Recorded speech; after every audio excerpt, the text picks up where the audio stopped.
मैं एक सवाल सिद्दीकी साहब से करना चाह रही हूँ, लेकिन मेरे ख्याल से वो बेहतर अंदाज में ये जो पीर पगाड़ा साहब ने कहा है अपने कल के GDA के एहतजाज के दौरान, यही सवाल है और ये जिन हालात की जानिब इशारा कर रहे हैं, क्या वाकई हम इस जानिब तो नहीं जा रहे? पहले सुनाइएगा क्या कहा पीर पगाड़ा साहब ने।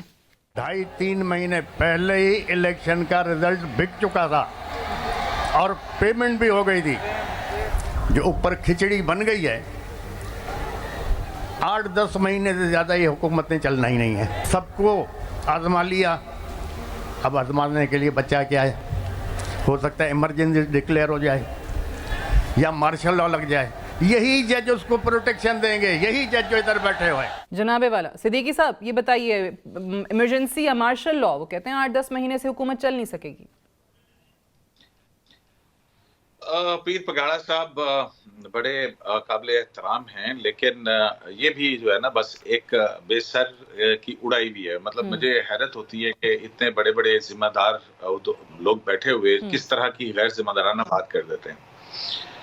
क्या 3 महीने पहले अगर इनको पता था कि हो गए हैं तो उस वक्त ये GDA कहाँ छुप के बैठा हुआ था? वो बिल्कुल जो कमिश्नर रावलपिंडी ने बात की है ना, ये बस उसका प्योरीफाइड किस्म का एक दूसरा झूठ है। अच्छा, मतलब मुझे नहीं लगता है। देखें, बात यह है कि कल को हालात किस तरफ चलते हैं ये देखने वाली बात है, लेकिन अगर हम आइन और कानून के अंदर रह के चलते हैं तो मुझे एक बात बताएं, इमरजेंसी लगाएगा कौन और कैसे लगाएगा?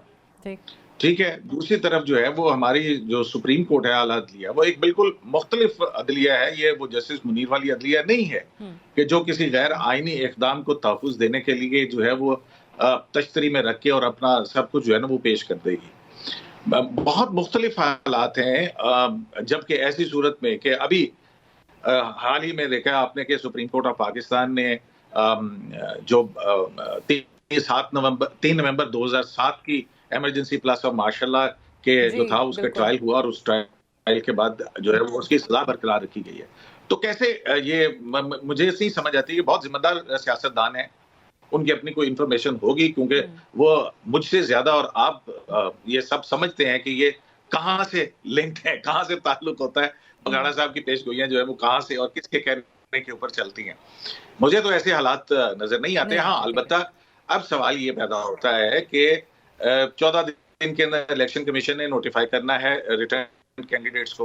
रिटर्न कैंडिडेट है या जिसको खिलाफ है वो बनेंगे, वहां पे जाएंगे और उसके बाद 21 दिन के अंदर अंदर कौमी असम्बली का इजलास बुलाना है। जैसे ही कौमी असम्बली का इजलास बुलाया जाएगा, ये हुकूमत तो मौजूद नहीं होगी जब ट्रांसफर ठीक है होगा, और वो सदर सी निगरान हुकूमत हो और वो सदर जो कि आउटगोइंग हो।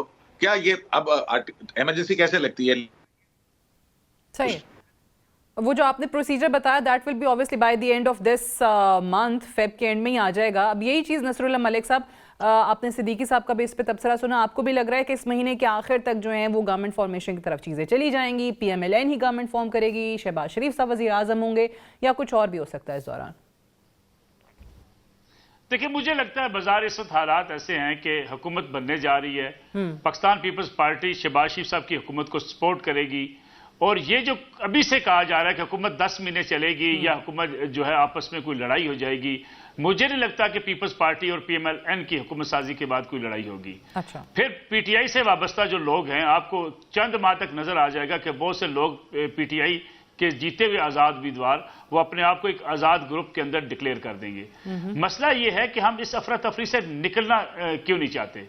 जिस अफरा तफरी का हमने आगाज किया था अदम एतमाद की तहरीक कामयाब होने के बाद, कि हम असम्बलियों से बाहर निकल गए, फिर हमने सूबाई हुकूमतें तोड़ दी, फिर हम किसी इलेक्शन प्रोसेस का हिस्सा बनने को तैयार नहीं थे, फिर हम किसी आईनी इदारे में बैठ के बातचीत करने को तैयार नहीं थे।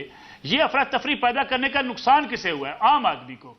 मैशत आपकी खराब हुई है, स्टॉक मार्केट आपकी नीचे जा रही है, एक सरमायाकारी रुक गई है, लोग पाकिस्तान के अंदर सरमायाकारी नहीं कर रहे।